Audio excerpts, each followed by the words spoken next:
So as you can see, we are recording this video.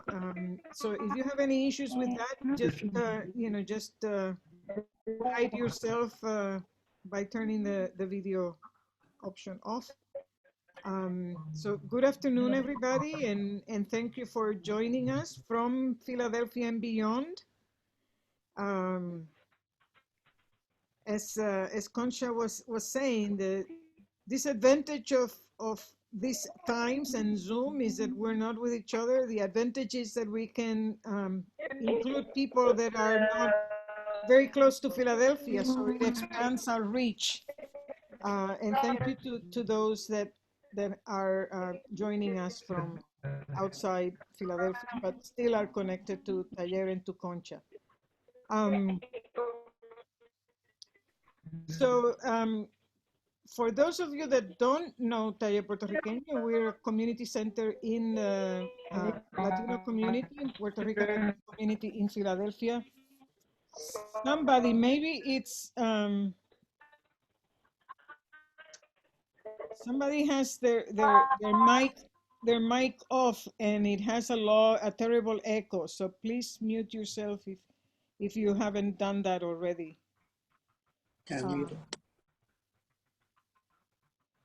Okay, that's better. That's better, yeah. So, we're all learning about this technology and we do tend to get better, even though we're, old dogs, we still can learn a few new tricks. So I was saying, Taller is a community center. We do a number of different kinds of events, lots of after school right now, not so much after school program for children and youth, but programs in the arts and arts education for children and youth. These days, some in person and a lot of virtual programming. And we have a gallery and we have a store, a gift shop, which is the sponsor of the Meet the Author events about once a month, where we invite an author and present one of their works.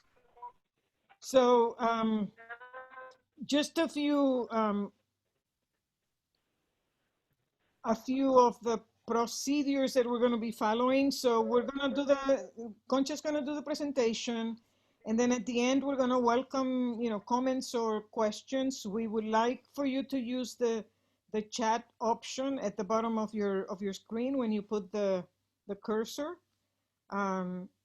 And then Marilyn Rodriguez, Director of Education, and Katerina Leiden are in the chat, both staff members, and are going to help me with the maneuvering of this. I'm going to moderate as best we can and deal with the technology as best we can. Right now, I'm going to make Marilyn a co-host so she can monitor the chat. As you can see, I put the link to the purchase of the book in the chat. If anybody is interested at any time or after the talk to purchase the book, the link is in the chat.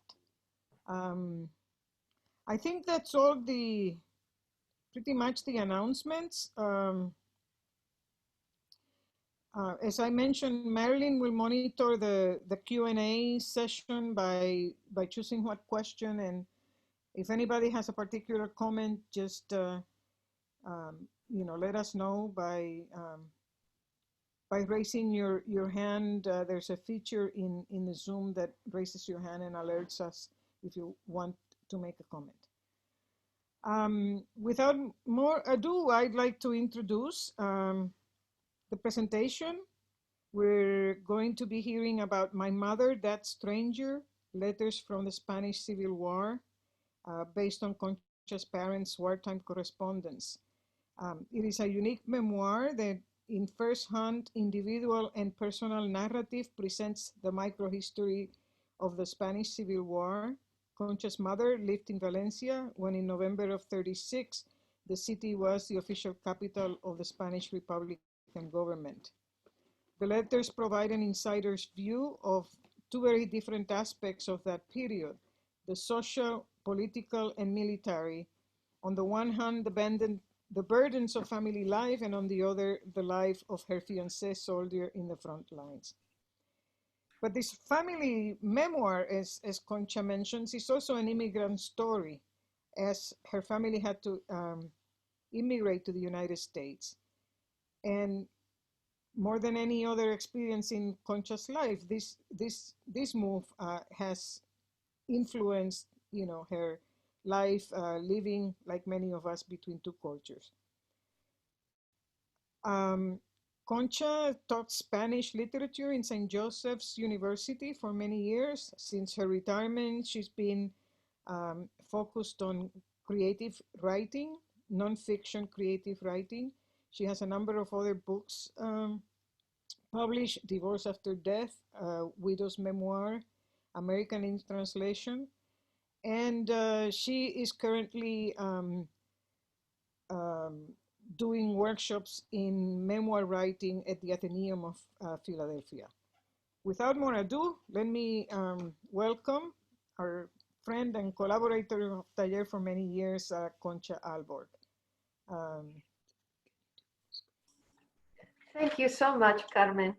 This is really a treat to be back at Taller, even though it's through Zoom, because this is the third time that Taller has presented one of my books. So they are very loyal, and I feel very loyal to them too. So thanks to Carmen in particular, and Graciela Vázquez, and Aida Divine, and Rafael, who has been working on this, and Caterina. It seems easy to get a Zoom program together, but it is not. So we have been collaborating and saying, okay, and having a run, see how it works. So much thank you to all of you for this. And Taller brings me luck. I'll tell you later a little bit about that, why it brings me luck, but it does. So hopefully it will be this way too.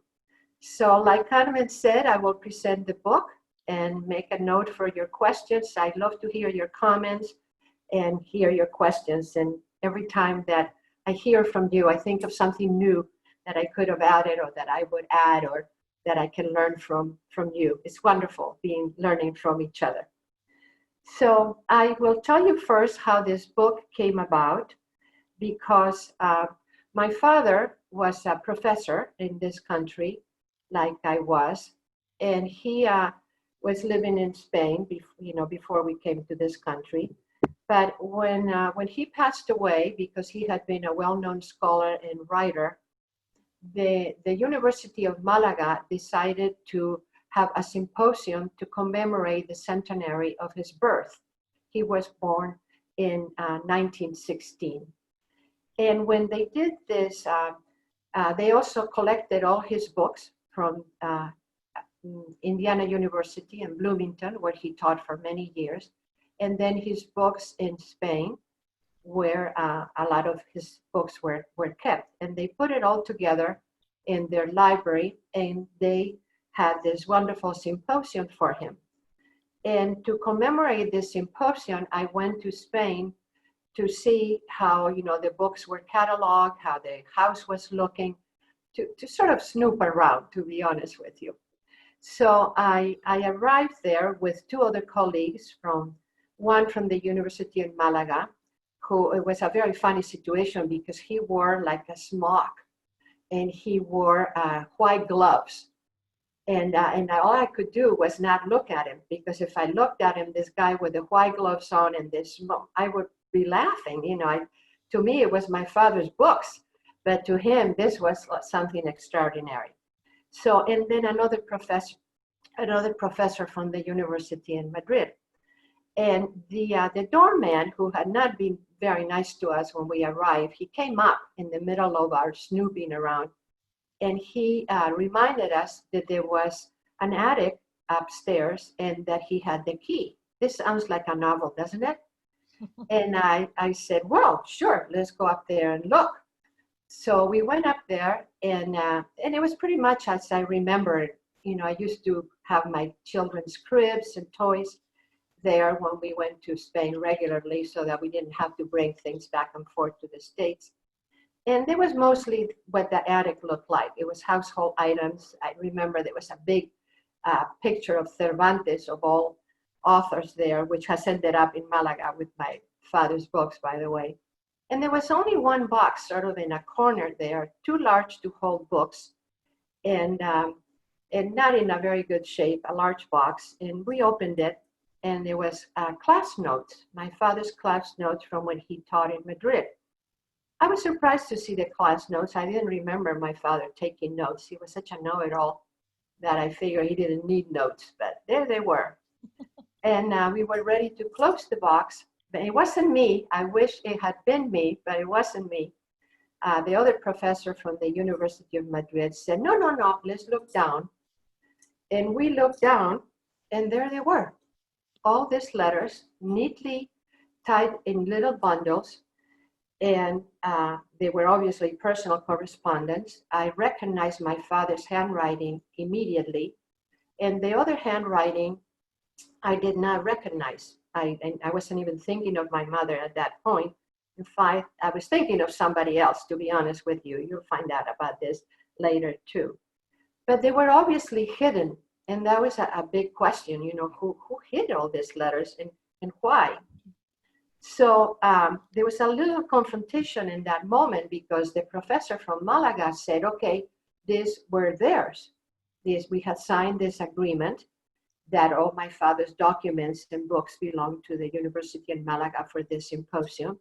But immediately I knew it was an instant that, that these were mine. This was something personal. So I said, no, no, I don't think so. This is personal correspondence, and I don't think it belongs to the university, maybe in the future. So luckily, the other professor was there and took my side and said immediately, no, no, these were personal. And I was able to hold on to the letters, which I have not, you know, lost sight of them since then. This was 2000 and let's see, 2013 it was. So the summer of 2013. So I bought a carry-on suitcase and I put them in there. They fit like a glove in there. There's over 800 letters. So they take a carry-on suitcase perfectly. And I took it in the plane with me. They tried to have them checked. And I said, no, no, I couldn't check this bag. They said, what do you mean you can't check this bag? You know, people, imagine now if you tried to do that. This was obviously before COVID. But I was able to take him in the plane with me, and I have been with them since then. So the first thing I did with these letters, I read them all and put them in order. And I did a paper for this symposium. And the paper was based on my father, of course, since he was the famous person. And it was his symposium. And I wrote a paper about my father as a Don Juan figure, because he was a Don Juan. There's no way to avoid that. And it was well received, and it was sort of biographical paper, and that's what I did with them. And then after that, I sort of hid the letters, because in one way, having these letters was a huge gift. Here you are, a writer, and you find all these letters between your parents. But on the other hand, it was a huge responsibility. And to be honest with you, I didn't know what to do right away. I thought, oh my goodness, now what? You know, what can I do with these letters? And it was just a big responsibility. They were much better inside the closet. I didn't have to look at them. And often I do that. My projects, like the book that Carmen mentioned, American in Translation, which was about the Vietnam War, that took me a long time to write about the Vietnam War. And this time it was the same way. I was thinking about it, but I was not writing about them. The other thing that puzzled me, that kept me from working on this project, was that when I read the letters, my father was exactly like I remember him. Yeah, his vocabulary, his expressions, his sense of humor, his meanness, because he could be mean too. But my mother, when I read the letters, was not the mother I knew. And this is why the title, My Mother, That Stranger, because this was not the woman. She died relatively young. She was in her 50s. And that's not the mother that I remember at all. And that is why I was so puzzled and confused as to how to handle the letters. So the minute I decided that what I needed to do was to write about her, there were enough people working on my father's books and his documents, and there would be scholars that will write about him. That was not my job. So the minute I decided to write about my mother, I was free. I was free to write. I was free to think. I knew what I was doing. So I started the book by writing about her. Those of you, by the way, I see I haven't mentioned it before. I should have. There's so many of you that I know. I see you on the screen, a lot of people that I don't, but I thank you all for coming in this beautiful day and listen to this instead of being out in the fresh air. But going back to my mother, I started to think about, well, who was the mother I knew and how was she different from the ones in the letters? Because the mother I knew was always saying, she was wise. She didn't have the education that my father had, but she was a wise woman. And I remember her saying, en boca cerrada no entran moscas. And literally it would be, if your mouth is closed, the flies won't get in. So you get the point, keep your mouth shut. And I heard and I listened to this saying, and that's the way I remember her. Or she would say, por la boca muere el pez. The fish dies through its mouth. Whoa, wait a minute. That was a little more than keep your mouth shut. That the fish dies, that was really more like shut up. So I, believe it or not, it's hard to believe now, but I was a mousy little girl. I was always listening to the stuff going on at home and taking notes. So that's how I remember my mother. Or her favorite saying was despacito y buena letra, which would be the translation, slowly and good handwriting. And we do have an expression in English for that. It would be like mind your P's and Q's. That would be the roundabout translation. So you get the idea. This was a mother that told me to be quiet, that told me to be good, told me to keep my mouth shut or I would get in trouble. So this is how I remember her. Now, my father, on the other hand, he was the troublemaker. He never told me to be quiet. He never was quiet. He never kept his mouth shut. In fact, I remember him talking about the war and talking about Franco. And I don't know if you remember Franco from Saturday Night Live, because that was one of the shocking things when I arrived in this country and they were talking about Franco. I was a grad student at Emory University at the time. And they would have, at the end of the program, they would say, Franco is still gravely ill. You remember, it was hysterical. And then finally, Franco died, which I realized death was not hysterical, but it was memorable. And Saturday Night Live would say, Franco's still dead at the end of the program. So, but this, of course, was when we came to this country. Before then, I remember my father, Franco had a very high voice. If you haven't heard Franco talk on a tape, you need to, because you're going to think I'm being mean. I'm not being mean, although I'm imitating my father now. But he used to go around the house saying what Franco said when the Civil War ended. And he would say, La guerra ha terminado, with Franco's high voice. The war has ended. And if you go on the radio and listen to it, that is exactly what Franco sounds like. So he was the troublemaker, not my mother telling me to be quiet. And the letters were just the opposite of this. Valencia is the city where I was born and my parents were born, and that's the city where they met. Valencia has its own language, just like Catalonia has their own language. It's very similar to Catalonian, but don't tell anybody in Barcelona that is like Valencia, because you will get in trouble, or vice versa. These are separate languages, separate dictionaries, and don't argue with them, okay? No matter how close they are. So my father, one thing that Franco did was that the regional languages were forbidden to be spoken. The reason for that is because he wanted Spain to be coherent under his power, under his authority. You were not to speak a regional language. You were not to do anything regional. You were to be this huge Spain that he was creating. So what did my father do?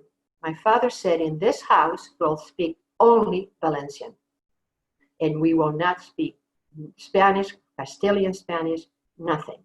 Well, my mother was, and now we'll see it when we continue with her letters, my mother must have been scared to death that she would end up in jail. So my mother spoke in Castilian Spanish, my father always in Valencian. We were schizophrenic in that house. What can I tell you? Two cultures, two languages, one forbidden. And then this fear that I didn't know about, but I could feel it, that there was this tension.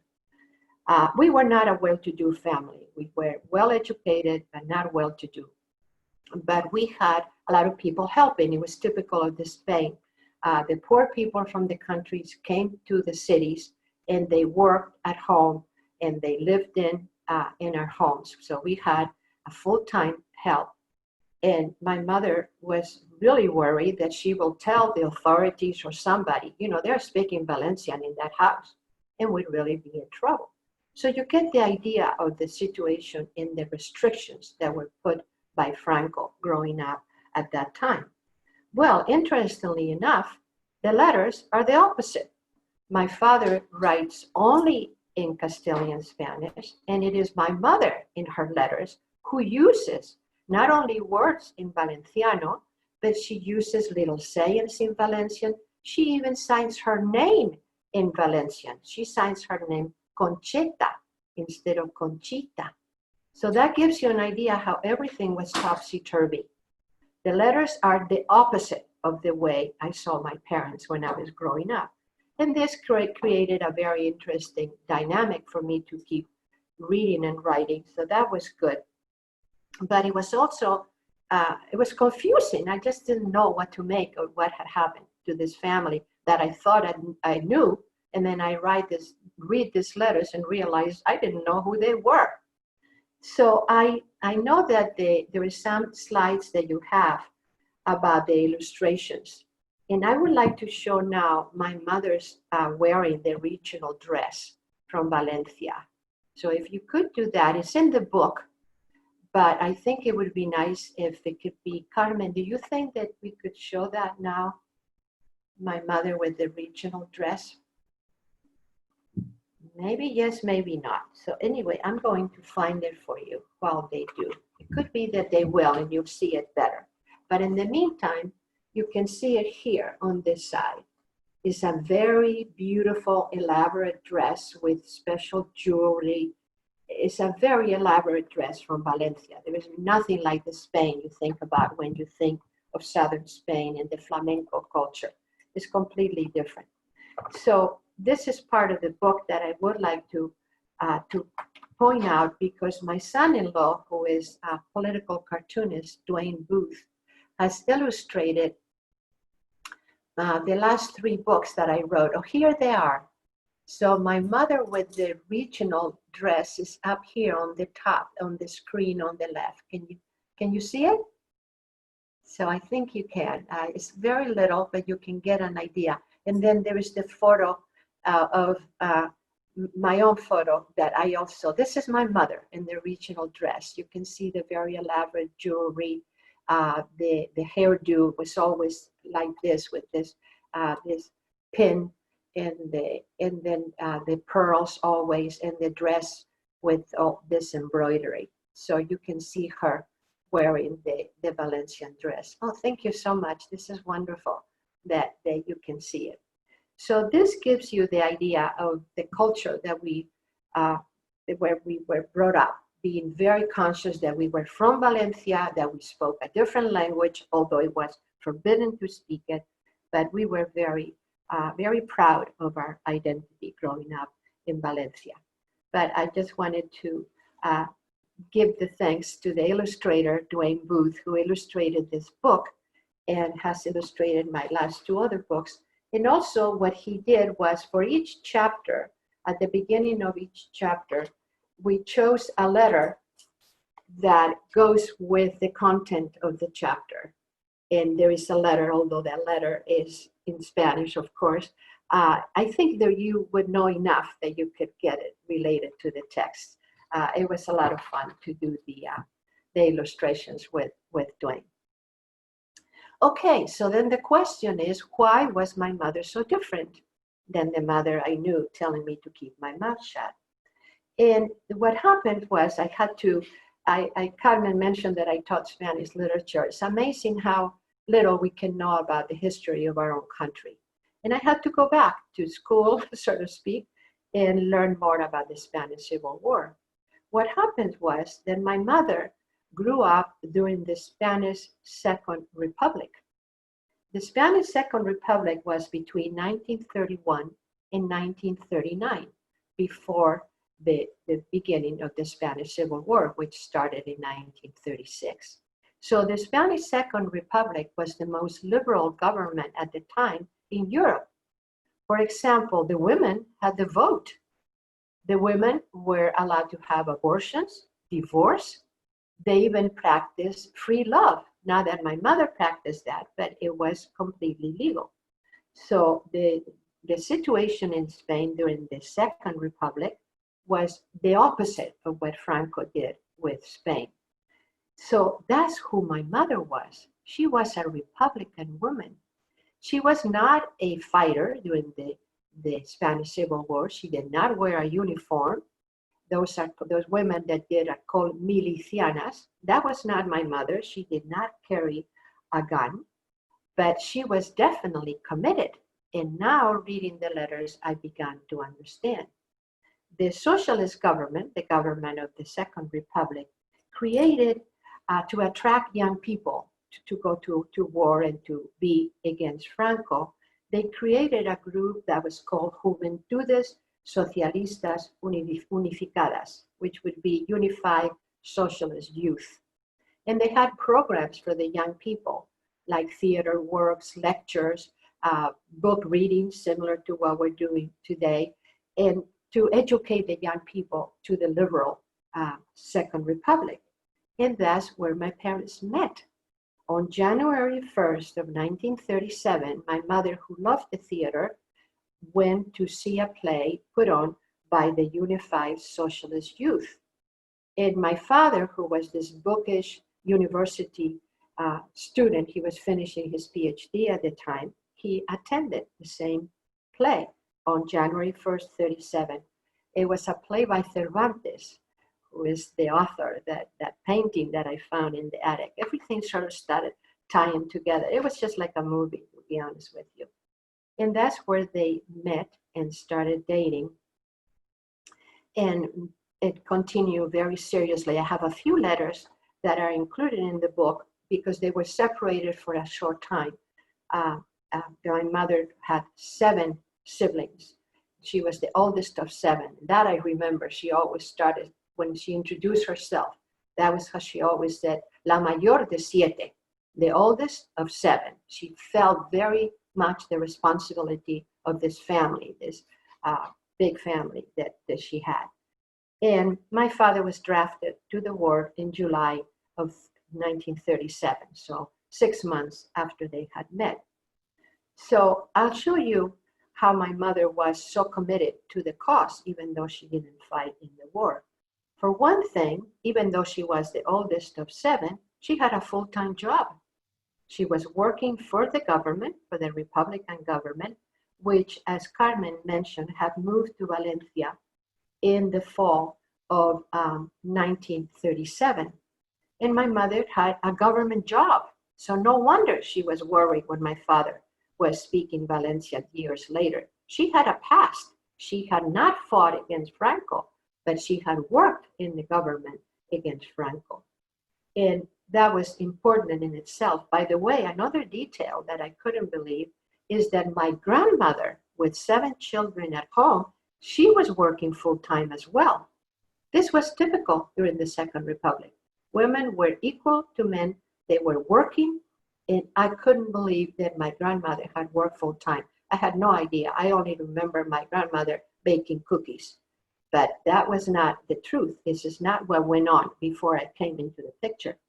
And the same thing with my mother. She was working full time in this government office. But when I read the letters, this is not all she did. She was giving blood. She would go to the hospital when she heard the bombs at night. She would not eat breakfast so she could go and give blood the next morning. How is that for being committed? Well, when I thought about giving blood during the Spanish Civil War, I thought about giving blood the way we do now. But that's where it pays to do your research, because that's not how blood was given then. The blood was given from the donor to the victim, right next to it, directly in the hospital. I've read this book and it changed, again, what I thought about the war and my mother. You can imagine how dangerous that was. And my mother did die of liver disease, as I told you already, in her 50s. So that's something that I tried to not prove, I couldn't prove it, but to show in my book that she probably contacted hepatitis during the blood transfusions. Mm-hmm. In fact, I have a doctor, a friend that was in Philadelphia for a while. He and his wife were, but they live in Sevilla. And I called them. I said, I think my mother contacted hepatitis during the war. And he said, read me the letter that makes you think so. So I took the letter out that she's describing how she's feeling. And he said, okay, if I had to visit your mother, I would say that she probably, oh no, did she have yellow eyes? Did she have jaundice in her eyes? And she did not say that in the letter. So I said, no, but she had all the symptoms of somebody having hepatitis. So he said, I think she had hepatitis when she wrote to your dad in that letter. And I asked him, can I give you credit? Can I say that this doctor who knows a lot about the Civil War? And he said, yes. So if you read the book, or if you read it already, you will know that Alberto Yaweth, he said that probably my mother contacted hepatitis in this way that she was given blood. So this tells you how committed she was to the cause. Also, because the troops, Franco's troops, the war started in the south, and it went up north until they conquered Madrid and Barcelona, and eventually the war ended when he had the possession of Madrid, the capital. But in order to save the Republican government, it moved to Valencia first, and then it moved to Barcelona. Well, guess what? My mother left Valencia and moved to Barcelona with her government job. Now, that did not last. She was only 2 weeks. She couldn't do it. She couldn't be away from her family. She felt lonely. Barcelona is almost identical to Valencia, but she thought, no, the weather was horrible. They didn't like it. So she came back. But just the fact that she would leave her home and go to work with the government in Barcelona in the midst of a civil war gives you the idea of her commitment. This was all news to me. This is not the mother that I knew and the mother that I grew up with. The other thing is that in addition to my father imitating Franco, my father talked about the war a lot. Even though he had a rifle and he was in the Southern Front, he didn't shoot it either. He was a radio transmitter. Because of his education, they gave him a special job. But he would talk about the war. I had heard so many war stories, but not my mother's stories, which I'll share with you now. So I'd like to read to you from one of my mother's letters to you see the descriptions that she makes about the actual war, what they were going through in Valencia.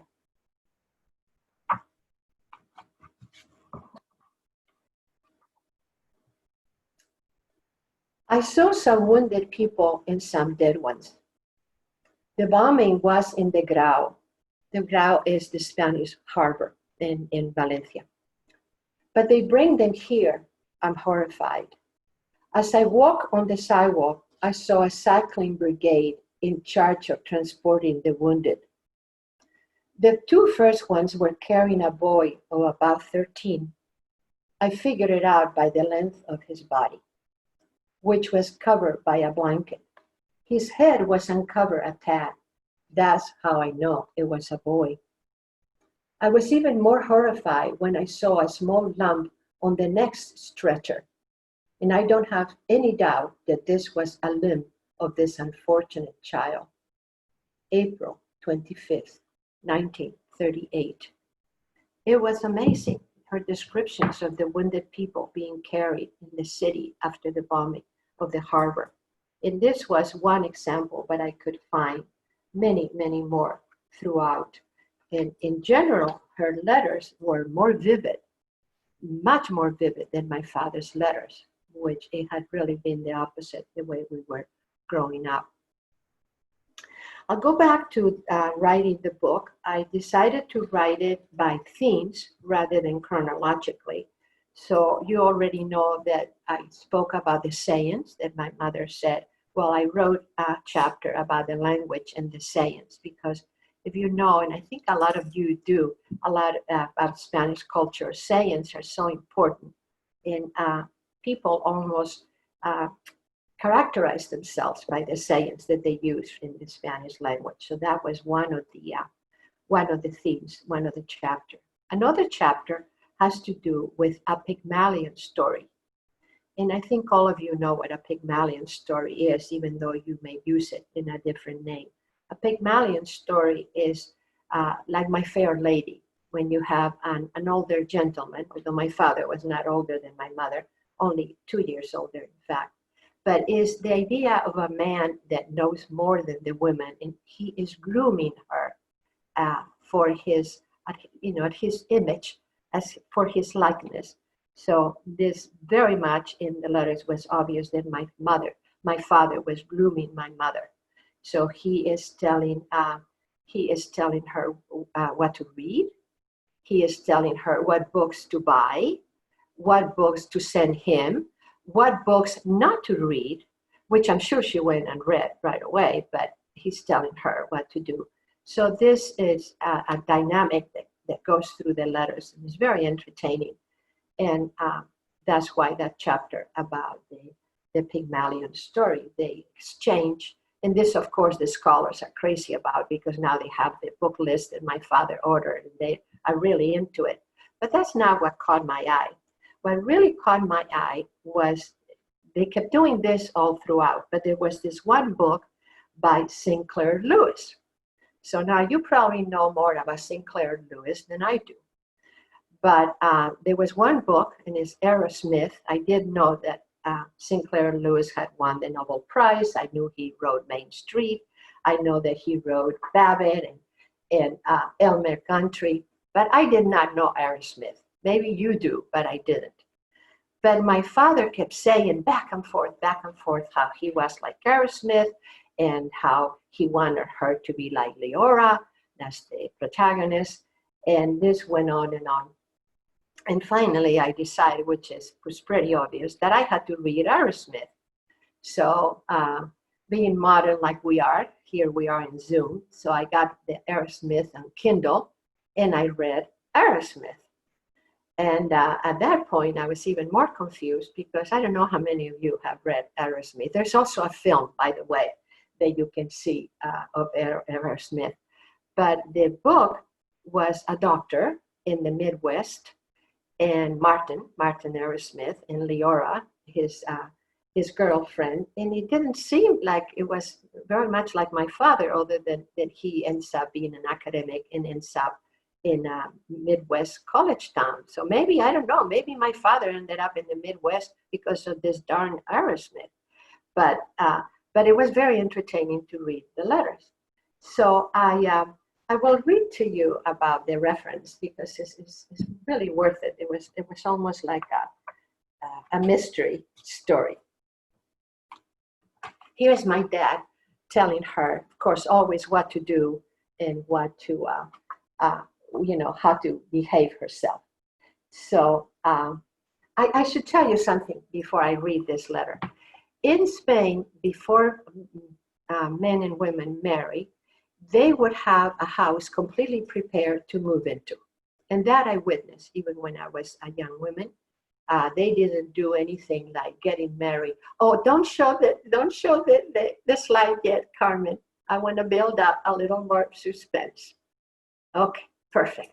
So, so that's the way people did it. You know, you would rent a home or buy a home depending on your income, and then you would furnish completely.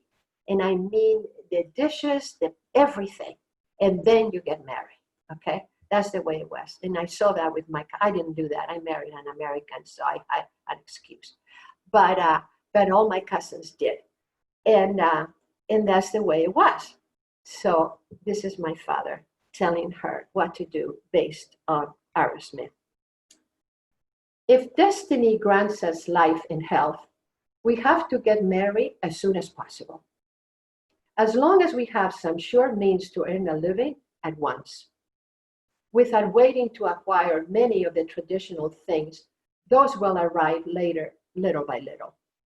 This will undoubtedly be inconvenient, but we will be happy in exchange, and it will be a dream to make our home in concert with our happiness. It is necessary to recover the time that fate has made us lose now, and not daily, because we lack some detail here and there. Tell me what you think of this project, Chatissima, December 23rd, 1938. Oh, wow, I think this is wonderful. A wedding proposal, December 23rd, a day before Christmas Eve. You know, I'm dying to find out what my mother is going to answer. I go through the letters. I have them by order. And then I find out what my mother says. About what you tell me about our marriage, I'll tell you that I would be very happy to. Why not? And of course, we will take advantage of all the time for us, since unfortunately, now we can't. December 28th, 1938. Darn, I'm so disappointed. Why not? What is she doing? You know, the guy proposes, you know, without getting all this stuff right away. And she says, why not? She was very practical always. I do remember that. So I wasn't so surprised. But I wasn't surprised either. My father repeated everything 100 times. In case you hadn't agreed the first time, you had 99 times to agree with him. He did not quit until you agreed with whatever idea he had. So I knew that he was going to do this again. Sure enough, I find the next letter that he brings this up. It has enchanted me again in an inexplicable manner, that part of Martin's life when he marries Leora before finishing his studies, and then they both work together with their soul full of dreams. What did I tell you? Here he is, right? Okay, more. I repeat one more time that those are my very same problems. Martin's doubts and his concern about the future, his conflicts between following his studies and his slow to realize plans, or to sacrifice everything to get married quickly to Leora, which would change his life completely. That's why I told you that if Aerosmith is not my real life, it is at least my possible life. Like Martin, the necessity to tend to the maintenance of a home for the two of us will be a concerted delay of my most dear plans. After you, don't be suspicious. I don't know either to what degree you are like Leora. Keep in mind that a lot of what Martin became is because of her, and the same dream gives me breath. February 18, 1939. February 18, 1939 is a month before the Spanish Civil War is going to end. He doesn't want to lose any time and come home and tell her this, so he tells her in a letter. Of course, he doesn't know when the war is going to end, but he's repeating it. And again, I'm dying to see what my mother says this time. So I find the letter to answer. By the way, notice that the mail kept going, and they got each other's letters in 4 or 5 days, which is amazing, isn't it? And she says, I would like to speak to you about your little paragraph in today's letter. I'm referring to your probable future life. I warn you, I am not suspicious. But if I were to be an obstacle to see your literary career started, from now on, I would stop being your girlfriend to be your best friend or your second sister. February 23rd. 1939. That's really sad. I cannot believe it. What is she doing now? Now she's saying that she wants to be his sister. I mean, I just couldn't figure it out what is going on with the two of them. And that's when I told you that I read Aerosmith and figured out what was going on. What he's really telling her is that he wants to elope, just like Martin and Leora did in Aerosmith. And of course, my mother is saying, dude, no, I will not elope. I will marry you, but we have to have some traditions. So now you get to see the wedding photo. Okay. Yeah. Give me a chance here. Okay. Yeah, here's your chance. Anyway, when you see the wedding photo, you will see who won this Aerosmith battle. It wasn't my dad. It was my mother. And it's the little photo down on the right. But I know that Carmen is so smart, she's going to be able to make it big. And you will see the photo. It is not an elopement. It is a small wedding. She's wearing a white coat and is, very modest. In the rest of the photo, you can see a few of the relatives. I recognize my uncles and aunts. And there's also a priest. So they actually got married in church in a very small ceremony, but they definitely, I don't know how their apartment was, but they definitely did not elope. So she won that battle. But it is so interesting how this one, there's others, but how this one work of literature has worked through the letters and how my father is trying to really manipulate or guide her, if we want to be kind, how she's going to live and how their marriage is going to be. I would like to read a couple more examples from the letters because they're really very entertaining on their own. You don't need me to tell you about this if you could read the letters and translate them yourself.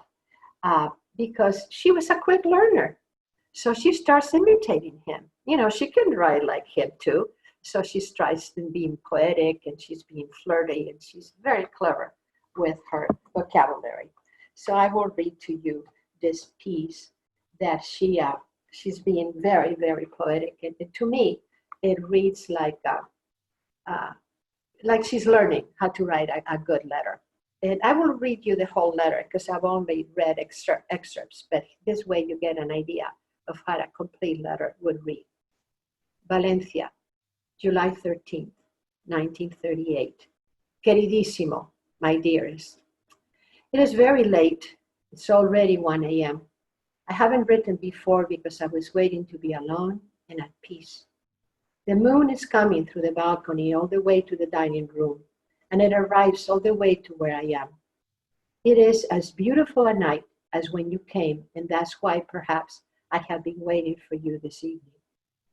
Now I know that you won't be arriving this evening. It is so much like the other that I thought I saw you turning around the corner like the time before. When will we, in nights like this one, go to the sea? I can see it shining from here. I will go so happily holding your arm. Do you remember the night of the 13th last month? What a joy to see you anew. That day, this dining room was so animated until so late. Tonight, everyone is sleeping. To complete that night so much like this one, I can also hear the airplanes. And now I'm really leaving you. I'm going to see if sleep loves me and I can leave with him. Always and more than ever, your Conchita. Isn't it beautiful? Because he had started to come in and visit the southern front where my father was going up farther north. So he's getting closer and closer to Valencia. So he can come in for visits now and sees her. And she's remembering that night when he had come in. But you can see, if you read the first letters where she was writing with little girl or a schoolgirl handwriting, and then later on, she was so poetically writing. She is learning from, they wrote 400 letters to each other. So she had a lot of learning, time to learn. And I'll read you another one because in this one, she was being a flirt. And I love to see that about my mother. I did see a little bit of that growing up, her flirting. She was very beautiful. If you've seen the photos in the book, you will see. So this is the flirty side of my mother. I think that tomorrow I'll go to Pinedo all day. If I do, I'll tell you how it was in the evening. I don't want to make castles in the air. It seems that it always rains when there is no school. That's a Valencian saying, by the way. She writes it in the original language in Valencian. Now there are times when it rains and we don't get wet. I don't know if you get that metaphor. It rains and we don't get wet. That was the bombs coming from the airplanes by the Germans. So when she says that, because the letters were being censored, but when she says it rains and we don't get wet, it means it rains bombs. And so you see how clever she is with her metaphors too. Feísimo. Oh, that's another thing. She was beautiful, but she thought he was ugly. So she calls him feo, which is ugly, and feísimo, very ugly one, constantly, which I think is hysterical. I do remember her doing that. He didn't think he was feo, and he was sick of that saying. But anyway, here she is. Feísimo, do you love me? Since I don't love you at all, I am asking you. You know that we ladies are curious. I forgot to tell you that if you are coming tomorrow to see my bathing suit, to meet me at the corner by your house at 9:30 sharp. Don't make me wait, because I won't wait for you. And it has been 9 months already. It is 2 in the morning, so it is Sunday already, and the 3rd, even though it is so early, I am going to bed. Now you know. If you want to see your bathing suit, is the one you gave me, at 9:30 on the corner. I'll be stood up if I wait for you tomorrow.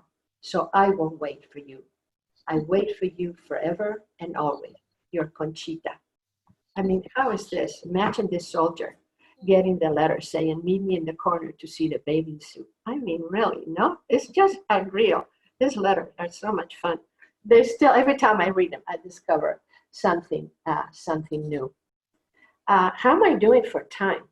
I'm okay, right? I always lose sight of time when I talk about this book. It's just so dear to my heart. I'll read a little bit in my father's letter so you can get, because he can be poetic too. Since we read something poetic of hers, we'll read something poetic of his. This is an evening that is very cold. My father was always cold. And even though he's in the Southern Front, he often complains about the weather. So he decided to go to bed without writing to her that night. They wrote to each other every day.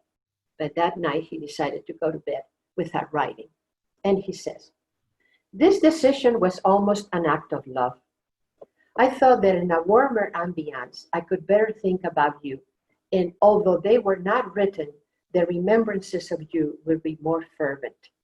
In addition, I wanted to dream awake for a while, and downstairs, even my dreams were in danger to becoming frozen. To avoid this mishap, I took them to bed, and there, with my eyes closed, with the light off, I wandered through the illusionary kingdom while the mountain wind was blowing through the streets. December 5th, 1937. So pretty, isn't it? No wonder my mother fell for him. And he could be vulnerable. This was very interesting that he sometimes got depressed in the letters and would be really at a loss and miss her so much. And I don't remember him in life being so vulnerable. He was in the letters. On the field, September 4th, 1938. Dearest, now that it seems that I'm going to have a few moments of peace, I write to you. Although I think that I will spend more time absorbed looking at the paper than moving the pen. I'm feeling such homesickness and nervous despondency that I feel completely paralyzed, and I only feel relatively well letting my thoughts go towards you in a vague and imprecise way. I wish I could shake off this mood and occupy myself in some activity that could raise my spirits, but right now I lack enough willpower to do it. I could go to the river to swim and take a walk under the fruit trees and breathe in the open air and the sun. But I'd rather dedicate this time entirely to your remembrance. As you can see, since I got back, I've been wishing to go out. And now that I can, I don't do it. So sad, right? He can't even go out in the fresh air thinking about her and the separation. I'd like to tell you a little bit about what it's like to write a memoir, because writing a memoir is a risky job. I found that out when I wrote my earlier book about the death and the aftermath of my late husband's death, and that is divorce after death. And the same thing happened with this book. Whenever you write a memoir, you have to make a decision what to put in, what not to put in, and be very careful whose feelings you may hurt or whose feelings you definitely don't want to hurt. And you always end up making decisions that you didn't expect. But this is what happened with this book, was that it started to be the story about my mother in the Spanish Civil War. But like Carmen mentioned already, this book ended up being an immigrant story, because it starts the book. You have control of a book when you start writing, and pretty soon it has its own life and it goes on its own. And you get in front of the computer and you're writing something that you did not have in mind that you were going to write. Because what happened was that after Valencia came a time in Madrid where my father taught at the university. Those are the class notes that I found covering these letters. And after that, my father got a Fulbright, which is a grant to teach in another country, and it was in the United States. In fact, it was in the University of Washington in Seattle, and Carmen said that she has a friend that is on Zoom right now from Seattle, the University of Washington. So that is where we came from Madrid. My parents were going to come alone. They had bought tickets to come to the United States in a ship. They were going to go to Barcelona and then take a ship to New York and then fly from New York to Seattle. And my brother and I were ecstatics. Imagine two teenagers staying alone in Madrid for a year. We thought we had died and gone to heaven already. We couldn't wait for them to be gone. But all of a sudden, my father showed up with this airplane tickets. We had never been in a plane. We had never seen airplane tickets in our life. We didn't know what it was. But they had changed their mind, and the four of us were coming to the United States. And that's how it was. We came to the United States. We flew from Madrid to New York and then flew from New York to Seattle, Washington. And this is when the book and my own life became the immigrant story. I don't want our talk today to be overly political. And right now we really have bigger fish to fry than we did 6 months ago when the book came out with COVID and all the situations that is going. But before COVID, in the news, there was a lot of news about immigration. And I really felt that our government did not understand what being an immigrant was. Because being an immigrant is a very difficult life, whether you are well-to-do or not, or you are educated like my family or not. Because immigration breaks up families. In our case, my father and I stayed in this country. Once I started college in this country, I stayed.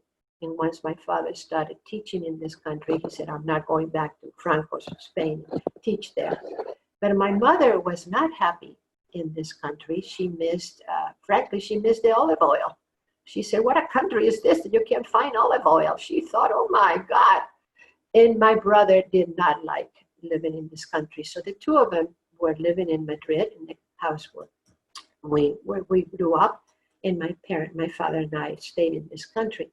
And we would go back and forth constantly and obviously see each other, but it's not the same as living together. And we had the means to go back and forth. Many families do not. So this is what happened to this book, that all of a sudden I started writing about my family in Seattle, Washington.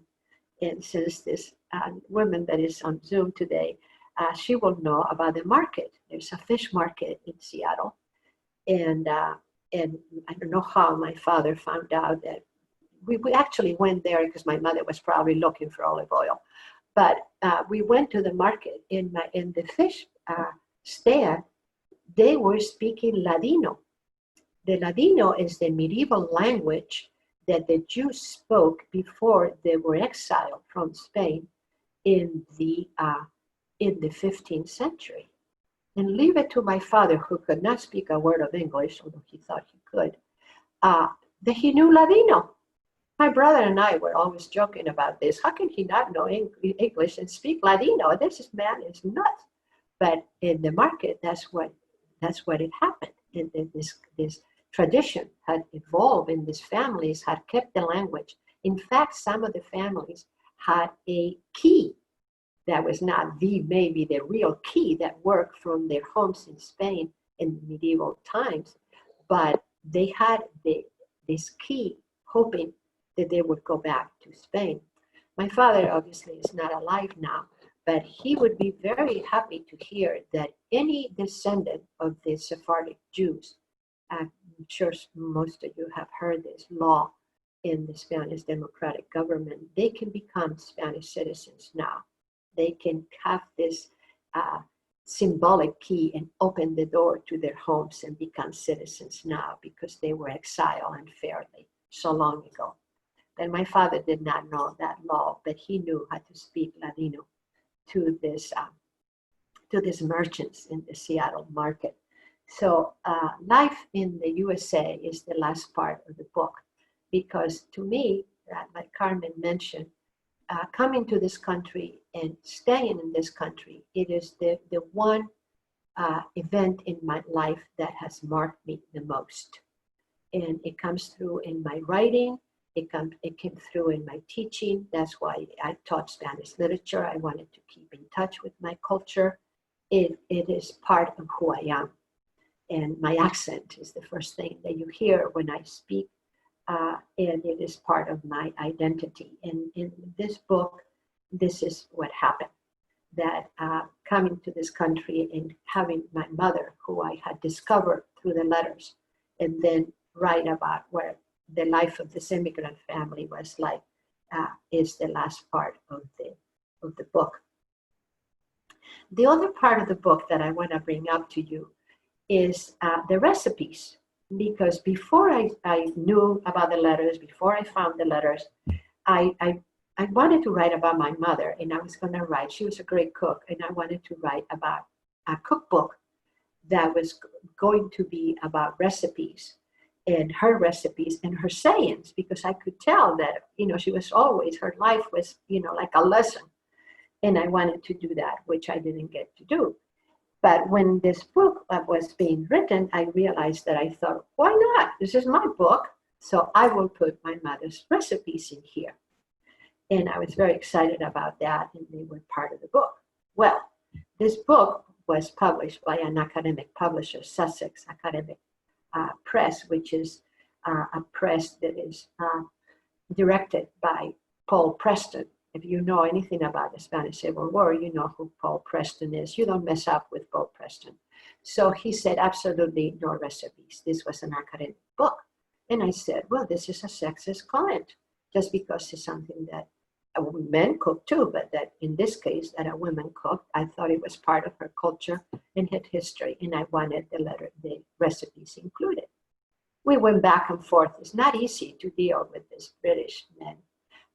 But I found my way, and then we came to an agreement, and the letters are in an appendix. The recipes are in an appendix. So they are there.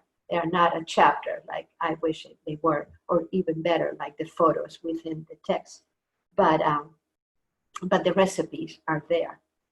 And because today we are in Taller Puerto Riqueño, which is a cultural experience, not just in Philadelphia, but really for all of Latin America. I've gone to their exhibits, I've gone to their book readings, I've gone to their shop, and it is really a place where all Latin American culture can come together. I decided to find a connection between my mother and Latin America, because my father was so busy being himself that I don't know that he had time to read about Latin America. But I have a little agenda that my mother had, a tiny one from El Banco Central, the Spanish central bank, where her brother had a job, so I'm sure he gave it to her. And she was marking there the books that she was reading. And it is amazing, in the last few years of her life, she read almost only Latin American authors. And that is not so unusual in Spain. They were, most of them, Garcia Marquez, Vargas Llosa, all of them were published in Barcelona. And they became so important in Spain, as they should have been. And she was reading Latin American authors. And that is another surprising part of my mother. It's a good thing that I found all these things, right? And I can put together her story. But the other way that I thought that she would be a connection to us today and to Latin America would be through her cooking. Because one thing I noticed when I was traveling, I love to travel. Those of you that know me know that. I love to travel through Latin America in particular. And one thing I found out, because I was going to write, hopefully, this book of recipes, was how much when you eat and when you travel through Latin America, you end up eating dishes that your mother cooked in Spain. And I'm thinking, oh my God, what is happening here? Now they do have little spices here and there, and they have, but they are the same dishes that have made it from Spain somehow to Latin America, and they have transformed themselves. And I ended up writing about one of those dishes in the book, and that is the cocido madrileño. I don't know if you know what a cocido madrileño is, but because everybody knows about paella. But this time we're going to do something different. We're not going to talk about the paella. We're going to talk about the cocido madrileño, which is a stew from Madrid. So I'll read you this part. I won't read you the recipe. You can do that on your own. But I read you this part about the cocido. And this is my voice traveling and trying to find connections. I love connections. From the old world to the new, cocido madrileño and tortilla soup. When I have traveled in Latin America, I often notice how much their cuisine reminds me of the dishes my mother used to make, such as the flank steak recipe, which appears here in this book with a different name, Mata Hambre, Kill the Hunger. One of those experiences is the typical Mexican tortilla soup that has many of the same ingredients as the traditional cocido Madrileño stew. Cocido madrileño is to Madrid what paella valenciana is to Valencia. Both dishes define the regions, but they are served all over Spain now. It has become trendy to eat cocido at fancy restaurants during the Christmas season and into the winter months. On my last trip to Madrid during the holidays, I had a chance to taste Lardi's cocido madrileño, and it was as memorable, not only because it cost almost $100 per person. The reservations had to be made weeks in advance, and we were lucky to get a beautiful table in front of the fireplace on the second floor. Lardi's version has the three traditional courses, or vuelcos, a rich chicken broth soup with vermicelli, the vegetables and chickpeas dish, and the diverse meats, including the meatball, served with a tomato sauce on the side. Dessert and coffee were extra despite the very high tab. On the same trip, I was surprised by the menu when some sophisticated friends from the liberal Asamblea de Madrid, the Madrid city government, invited me for New Year's dinner, and they served an impressive cocido, proving that it has risen in popularity. They had gone through a lot of trouble to find authentic onion blood sausages, a treat for someone from Valencia like me. And they served it with cabbage and the meatball, something that my mother never made. She would have been equally surprised to find out that cocido has become fancy holiday fare. She used to serve it only on weekdays and rarely on a Sunday. The origin of the cocido can be traced all the way to medieval times, when it was known as olla podrida, the rotten pot. It used to be a simple stew of chicken and vegetables, other meats, pork, and sausages in particular, were added centuries later when the Jews were expelled from Spain at the end of the 15th century. Conversos, the Jews who converted to Christianity, incorporated pork to show off their newly acquired faith. If Cervantes was a converso Jew himself, as some scholars have concluded, no wonder then that his Don Quixote added as much pork as possible to the pot in order to save his skin. In other words, if you're making a pot with pork, then the authorities thought, then you're not a Jew. You could stay in Spain. My mother used to make cocido when someone had a cold. She used to say that it was the perfect healthy meal. This is also like a Jewish mother, right? Making the chicken soup for the cold. Lots of carbohydrates, fiber, and protein. Her first course soup was made with rice instead of the Madrileñan vermicelli. It was not considered a fancy dish then, but it was a big meal, particularly because it provided menus for almost the entire week. On the day that cocido was made, it was served in its traditional fashion, with the three vuelcos of soup, vegetables, and meats. On following days, the soup with some of the vegetables became a puree for the first course, garnished with croutons. The second course was ropa vieja, old clothes, also found in Latin American menus, by the way, which was made by sauteing a tomato with some of the leftover cocido vegetables and the meats cut in small pieces. It is delicious, even more flavorful than the mild original stewed cocido the first day. On following days, the leftover cocido reappeared as croquettes, another Spanish staple. The croquettes are made by sauteing an onion with the meats that have been pureed or triturated in a meat meal or a cuisinart nowadays, making a bechamel sauce similar to the sauce for the cauliflower recipe in this book. I have never figured out how Spanish couples stay married if they make croquettes together. My late husband and I would invariably have an argument every time we made croquettes. We agreed to let the bechamel cool in the refrigerator for several hours and then shake the croquettes with a tablespoon. But we could never agree if it was best to roll them in egg whites or whole eggs, or if it was best to roll them in breadcrumbs or leave them plain.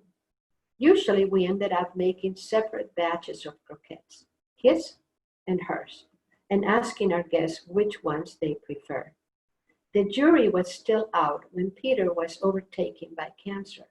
What I can tell you for sure is that croquettes make a big mess in your kitchen, no matter where you dip them. You are better off having them in a neighborhood restaurant like anyone in Madrid would. I often make cocido madrileño on January 6th because I still like to celebrate the arrival of the three wise men. Growing up, it was my favorite day in the entire holiday season. We used to leave straw for the camels and champagne for the three kings on the balcony. Quite a long way from the American milk and cookies for Santa Claus, huh? Naughty children could find coal in their shoes, which were also left on the balcony. I do not think that if I ever got coal, or I would remember it. On January 6th, whatever else is served for dinner, the dessert is a roscón de reyes, a king's cake, something reminiscent of the bûche de Noël. It is also similar to a challah bread with a glass figurine hidden inside. Whoever finds it gets to wear the crown and be the king or the queen for a day. My cocido recipe included here in the book has been adjusted to an American kitchen and palate. The chickpeas come from a can. The meats are as lean as possible, and I skip the blood sausages no matter how much I like them. A chorizo or pepperoni stick is also flavorful and a lot easier to find. It is important to skim the foam while the meats are cooking and to warn your guests to bring a big appetite. I do not know how my mother would feel about turning a cocido into a Latin American tortilla soup recipe. Hopefully, she would think that I inherited the creative cooking gene from her. She would like that I do not waste any leftovers as she preached. The cilantro, the jalapeno peppers, and the lime turn the mayo cocido into a spicy soup, hearty broth any time of the year. I discovered it on a trip to Puebla in Mexico with the exotic name of tinga poblana. And I remember thinking, oh my goodness, the cocido has made it to the New World. This recipe serves as many guests as you have. Just add more broth accordingly. It's interesting how the recipes also show the immigrant experience. Now that I read this to you, is this idea of keeping the three wise men holiday and turning a recipe and using the leftovers just like my mother would. We never threw anything away. I know I've talked for a long time and I want to hear what you have to say. I was going to read my mother's last letter. Would you like that? The very last letter. Of course, she didn't know the war was ending.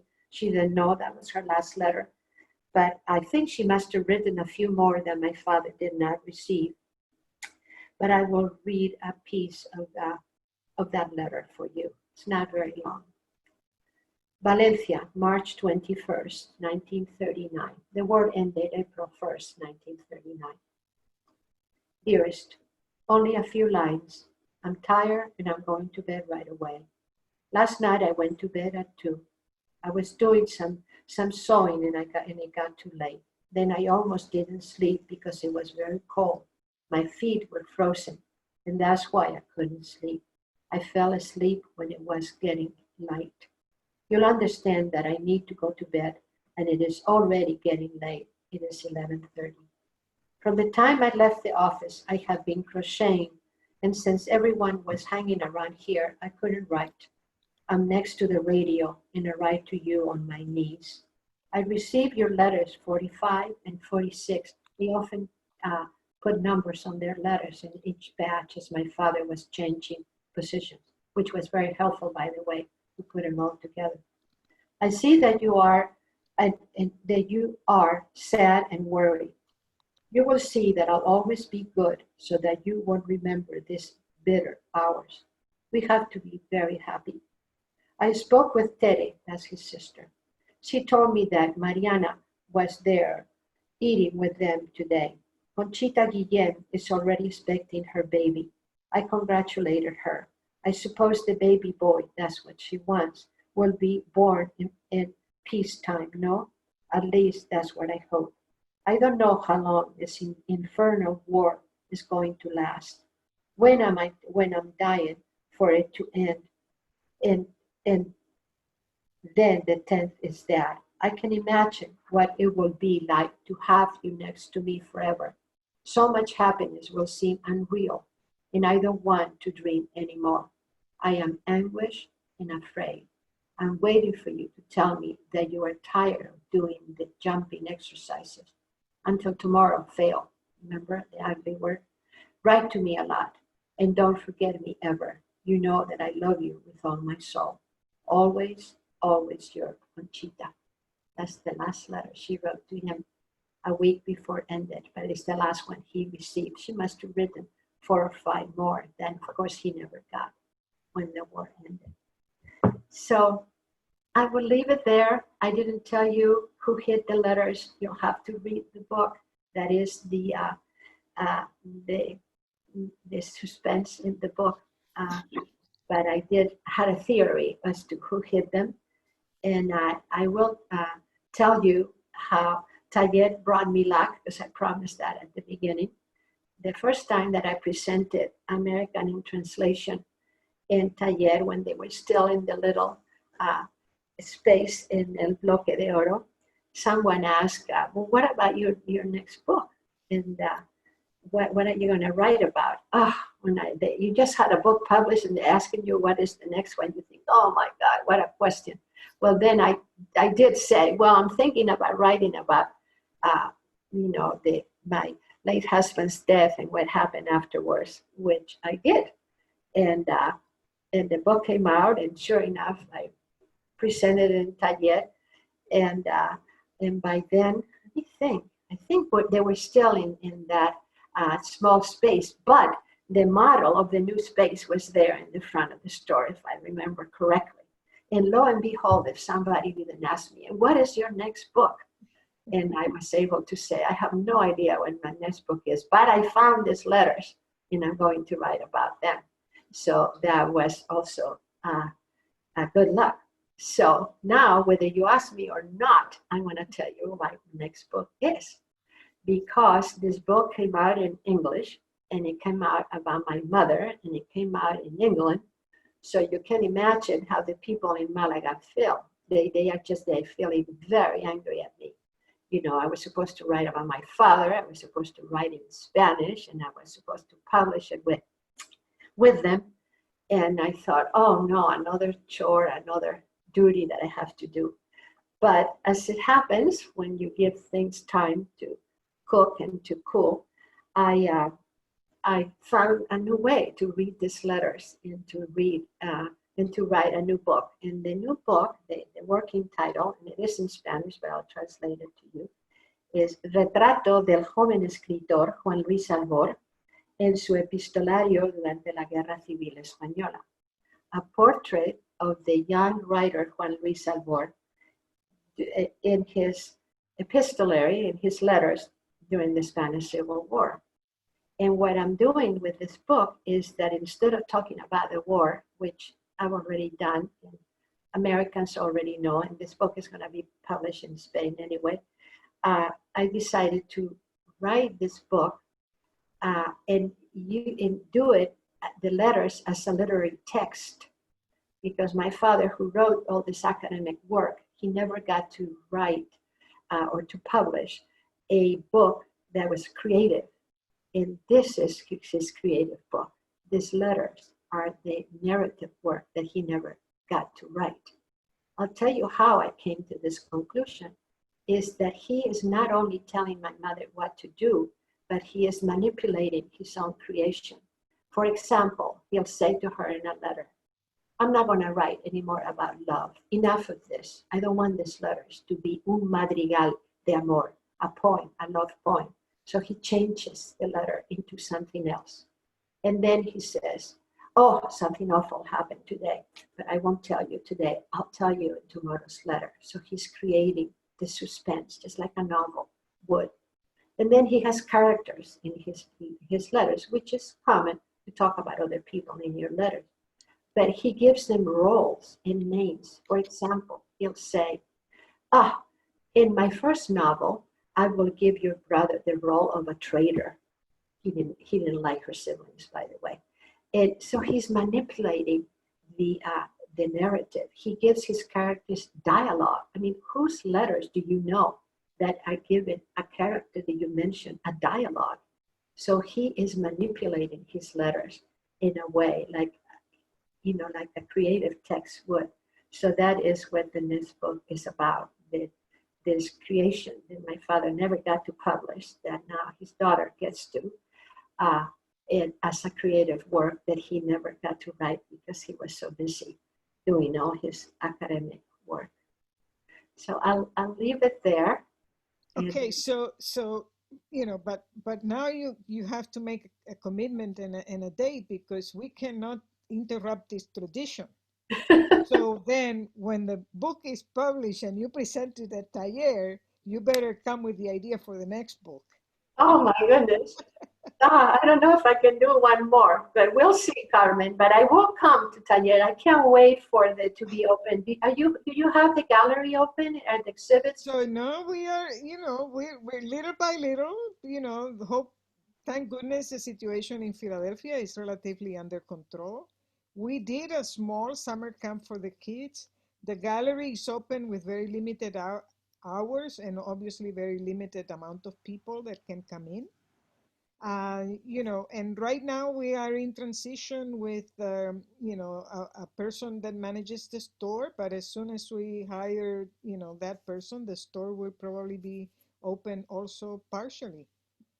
That's Um, wonderful. yeah, so little by little, and then we'll see how things and the environment continues to allow us to do a little bit more. But Well, I promise to come having said back. that, I having promise said to come that, back, but I don't know if I can promise another book after that right, but at least coming back. But one. Coming no, back.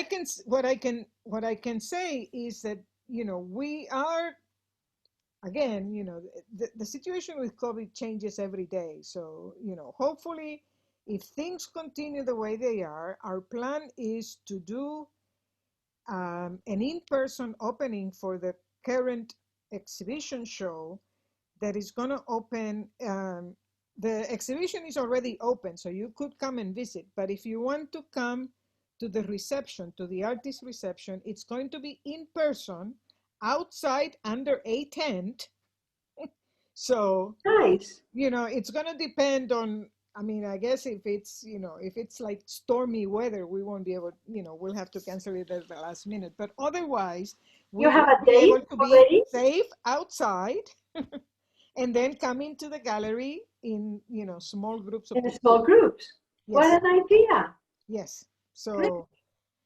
So yeah, that information is on our website. So look for the details.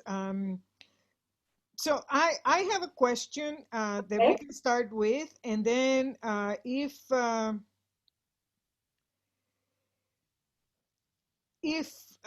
mean somebody is suggesting that if you that would you read in Spanish a couple of the letters you already shared in English, but Yeah, let me I, ask you this question, which is yeah, really I saw more. that.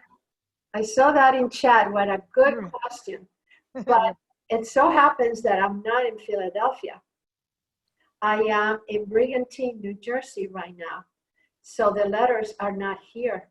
That is a wonderful idea. And I promise you that from now on, when I give a Zoom or a talk, I will have some of the Spanish originals to read. But right now, other than the originals that are in the cover and the in each chapter, I don't have the letters here with me.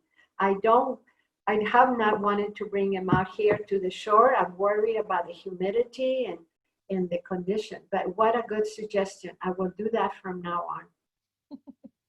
Okay, so the question that I have, unless somebody else has another question, the question that I have is, I am curious, the time ending the Civil War and immediately after the Civil War was very, very, very repressive. How did your family manage to get out? Because obviously you were politically involved. Mhm. It was the American connection. When we moved to Madrid, the way you get a job in Spain, still this way in Europe, is when there is an opening in a university position, it is announced. And anybody can take the exam and hopefully the best grade or the best qualified person gets the job. So my father taught, I always have to put this all together. My father taught universal history in Valencia. And when a position in Latin and Greek opened in Madrid, he took that exam and got that job, and we moved to Madrid. So he taught Latin and Greek. He was a walking encyclopedia. So he taught Latin and Greek in Madrid. But he started writing in the newspapers reviews of American literature. And you know that from his letters, that he loved this Sinclair Lewis. So he started writing reviews of American literature, which was along Latin American literature at the same time, so popular. And he never applied for the Fulbright. I don't even know if he knew what a Fulbright was. But the American embassy came to my father and said, you must apply for this grant, because I guess they knew his name through the newspapers and the literary magazines.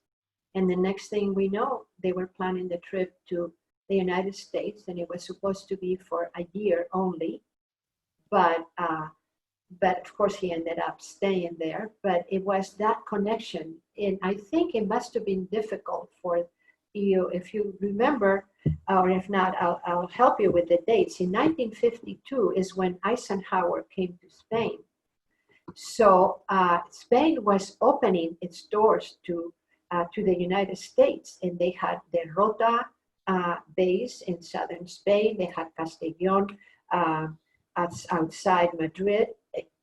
And I think it was the timing that my father had this offer to come to the United States as the government is opening the doors to the American government, that they couldn't say no.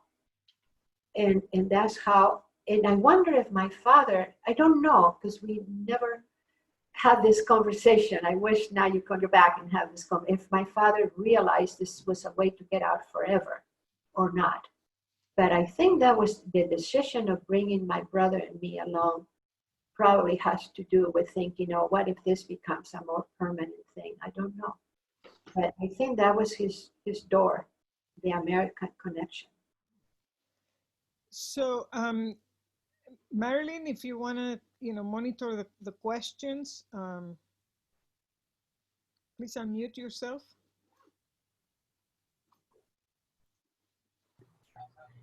Okay, the first question is, how different is Valencia language from Espanol? That's very different. The Valencian language is more like Catalonian language, and is more like a French Provençal. So it is more different very different from the Spanish. You could not hear it and understand it, or even reading it would be difficult. But it's very similar to Catalonian, although we already agree we're not admitting this or saying that to anybody from Catalonia. But it is interesting that as I told you, that Franco forbade speaking the languages at home or teaching it. So the whole generation, like my generation, did not learn how to write it. I understand it because of what my father did, but I never learned how to write it. I can read it only because of now I've practiced it, but we couldn't as children. Imagine what that did to the literature and the culture, to repress a language and by that way controlling the culture. It would be like now the government said, well, we would all have to, or in Canada, you could imagine in Canada, they forgave, forbade to speak French or English, and everybody had to speak the other language. It's a traumatizing experience for the country. Okay, the next question is, will you please recommend a good introduction to the Spanish Civil War in English? I would say Hugh Thomas, because we're here. If we were in England, I would tell you any of Paul Preston's books. Or here, I could tell you that too. I would say Hugh Thomas or Paul Preston would be, he has many books on the Spanish Civil War, and any of them would be, they're wonderful to read. It's such a, I think, I'm always surprised how much Americans know about the Spanish Civil War. It really was like a dress rehearsal for World War II. The forces were already divided like the way they're going to be in World War II. Everything was set, including the blood donations, by the way. The things that were experimental during the Spanish Civil War, as far as health and the blood donations included, were the techniques that were followed during World War II. So this is a fascinating time, how everything was set for World War II, in which Spain did not enter. It remained neutral officially, although not in real historical terms, because Spain was basically destroyed. It was just getting rebuilt after the Spanish Civil War. Okay, thank you. And the next one is, was it allowed to do traditional Valencia dances under the Franco? And did your family know and do them in their wonderful outfits? No, everything was forbidden. The holiday Las Fallas still continue, but very low key, and everything in Spanish, which if you go to Las Fallas now, everything is in Valencian, of course. But the big holidays, even in Madrid, La Fiesta de San Isidro, which was the patron saint, everything, all the regional things were absolutely obscure. Not the bulls, the running of the bulls, and again, it's because of Hemingway, and the American had brought in this whole tradition. So some things continued if it was good for tourism, because tourism was another big piece of the Spanish recuperation, economic in any case. But Franco made sure that all this, in Lent or Carnival, all these things were very, very either forgotten or low key. He really controlled the culture to have this unified Spain and none of the regionals. I think this is why now the regional cultures are so important to Spanish culture, because people are claiming back to what they had lost Don't forget that Franco was in power almost 40 years. That's a long time of being repressed as far as language, culture, traditions. So everything has come back like with a vengeance after Franco. And we're more culturally different than we ever were. Okay. The next question is, how have you changed from writing this book? Most important, the insights. Uh, I the most right now I think about it is the importance of letter writing. And I know that we don't write letters now, but we do write emails and we do write text and we do write to each other. The communication, how important communication is for keeping life and traditions and history together. Had I not read these letters, I would not have known who the real person that my mother was. So it is this idea that there is so much more to know that we still don't know. And without telling you, who hid the letters, because that is the spoiler alert that I'm saving for those of you that have read the book. I think that every family has stories like this. When I teach the memoir writing class at the Athenaeum, everybody has a story to write. Everybody has a story that needs to be told. I know this was extraordinary in the way that I found them, but not in what happened. Not really. I think, obviously through the Holocaust and through immigration, so many families have stories like that are worth telling and writing. So, if anything, I would tell you, even if it's just for your family, write it, tell the story, share it. Okay. The next one is, has writing about your mother has been a psychological process for you? Yeah, it has, because the editor wanted somebody to write a prologue, and I had already, thought about it. Usually, academic presses do that. You need another academic person to say, this work is worth publishing. So this Spaniard at the University of Pennsylvania that I had only met once in my life, his name is Antonio Ferros, and he teaches Franco's history, contemporary history, in the University of Pennsylvania, wrote the prologue. And it was fascinating to me that his prologue said, everybody assumed, because I have, women don't change their names in Spain, so because I have my father's last name, and because I went in a similar career to my dad, that I was so much like him. But Antonio Ferros, in the prologue, he said, I'm really a Carles, which is my mother's last name. I have so much in me of my mother. So in a way, I thought I was discovering her, but in many ways, I also discovered a big part of myself. I I like to make a commentary, and I also, would like to encourage people, if they have something, to comment, something that touched them in any kind of a particular way, and it's not a question, to come, let us know that you want to say something, and say it. To me, also, what also kind of captures me, is in a way what you were mentioning.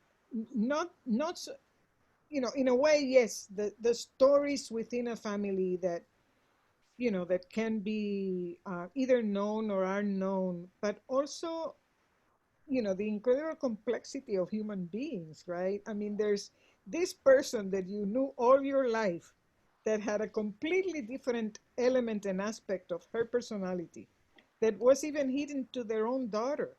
And it's the depth of that, humanity that, you artists and writers help us, reach and be in touch with. But that, captures me as another person, being impacted by, by that understanding and that knowledge of the multiple levels that we as human beings have. Mhm. Yeah, absolutely. I couldn't say it any better than that. It's exactly what happens. Uh, I would share one more thing that has happened to me. I feel like that I would if we were in the same space. And it has to do with some of you here in the group know. I know, Gail, you're thinking, oh no, my gosh, she's going to tell that story. But I am. You won't believe what happened to me after I presented my book in Zoom earlier this summer. Can I tell you? Of course, how can you say no? Don't tell now. I'll tell you what happened. I Zoomed with the Franklin Inn Club on June 4th this summer, the very beginning of the summer. A group like you, they were 40-some people. And just like Carmen said now, send comments and messages and, let me know what you think about the book. So I received this email from one of the people a man that had participated in the group. And it was a very long email. Usually I try to answer all my emails when somebody makes comments. I have a publicist for this book, so she takes care of the Facebook page and she takes care of, well, thank you very much. But this long email seemed like more than just thank you very much. So I wrote to this man and I said, oh my God, so glad you like the book so much. And I'd be happy to sign it for you because that's the one thing in Zoom we can't do. I can't sign the book for you. So I said, next time I'm in Philadelphia, I'd be happy to sign it for you. And he said, well, where are you? And I said, well, I'm in Brigantine at the Jersey Shore. And he said, oh, okay, I'll come. So he came to Brigantine, to the Jersey Shore. And well, we have been together since then. So this was what has happened across a crowded Zoom instead of across a crowded room. I met this man and we connected, and here it was a group. So none of you now send me any long emails. Okay, no more proposals. But that's what happened, and this was this summer, just in COVID time and a crazy connection that was completely unexpected and so much fun, and it's just been wonderful. But it goes with this idea of connecting and sharing our stories. And if you read a book, which I do all the time, you write to the author and you send a note and say, oh my God, why didn't you do this? Or what about that? And you keep the stories going. Okay, the next question is, how has your writing changed from learning about your mother? I don't know about the writing. My writing changed when I wrote Divorce After Death, because I was writing fiction before I switched to memoir. I was writing short stories and fiction, of course, the academic writing that I had done at school. But when I wrote about my late husband in the aftermath of his death, then I didn't want to fictionalize it. I realized I had to write in a different way, and I decided to start writing in creative nonfiction, a memoir. And now when I found my parents' letters, there was no question that it was going to be creative nonfiction and it was going to be a memoir. Now that is my genre now. I don't know what will happen after this, but that is my way of writing really changed with the book before. Okay, the next question is from me, actually. You said you were afraid to travel with your letters. You haven't put them in archival paper or sleeves to The protect? letters, turns out that legally do belong to the University in Malaga, because we signed the document saying that all the documents belonging to my dad had to go there. So the letters are going back there. I will take them personally because I don't want to mail them, of course, or anything like that. And they are going to be digitized, and they will be available to any scholar or to the rest of my family or to anybody that wants to read them, or to the public. By the way, you can access the symposium on my dad. Everything is online. You can access that, and everybody can read, and all the papers that were given. And not the books; those are not. All his books cannot be digitized, but the letters will be eventually, and they will be accessible to everyone. It's So wonderful. one other, Marilyn, are there any other questions or comments? Just comments. There's a whole bunch of comments. I think you should really personally read them. The last one says that that's a great title for your next book, I believe. Or sounds familiar, and somebody says, "Ha ha ha." Oh, Maria. Love in the time of COVID. Because it's like portrait of a writer like James Joyce. So this is Retrato del joven escritor. Not that I would ever compare myself to James Joyce. What more could I want, right? But the title comes from that. That's the portrait of the young writer. And then another comment was, "Love in the time of COVID." So it's a beautiful June for you. Yeah, love in the time of COVID. Oh, darn it, I have to write that. Yeah, that's wonderful. That's what I was referring You to. have been great. Thank you so much. Wait. You know, I need to recognize Eli Dilapi, the board chair of Taller Puertorriqueño, and Really, Eli has joined us. Eli, do you want to make a commentary before we go? Absolutely. I want to thank Concha so much. That was just so, I really enjoy your writing and your talking, and really appreciate you sharing this time on this beautiful day with us. I learned a lot that I didn't know, which is, it also reminded me how important it is as somebody who's not an immigrant to be able to understand what that experience is and the ways that I, as a non-immigrant, may sometimes not honor the cultures. And I really appreciate the way that you shared the differing cultures within Spanish culture more broadly, that I learned a lot, and I appreciate that. And I appreciate also the struggles of being an immigrant in this country. And it's not just, you know, you did a historic look at letters, and it's also so relevant to today, and civil wars and differences of opinions and how we should be together as a society. And I really appreciate that piece of, as you say, of the connection between the past and the present, and for sharing something that's also so personal, which I think, you know, the personal is political sort of goes in. I want to thank everybody for zooming in on this. This has been a wonderful program. I want to encourage people that to think about becoming a member of Taller Puertorriqueño. It starts at $35, the sliding scale. We do this, yes, as a labor of love, but we also do this to make sure that we can keep this important community, Latino community center alive and growing. So please become a member. If you want to contribute more, please do so. Go to their website and you'll be able to do that. I want to, of course, thank Carmen and Marilyn and Kat and all the staff, Rafael, who work so wonderfully at Taller. It makes it a joy to be volunteering my time, and for all of us on the board, for an organization that matters so much. So thank you, Carmen and staff. Thank you, Concha, so much for all that you've given us today. I just reposted. You've been wonderful. I just reposted the link to purchase the book. You know, please do so. You know, help us, but help Concha and her work. And thank you so much, Concha. And what a pleasure to have you. Have a wonderful rest of the weekend, everybody. Thank you. And Thank you, all everybody. those that join us close and far, thank you so much. Thank you. Bye, everybody. Bye-bye. Bye-bye.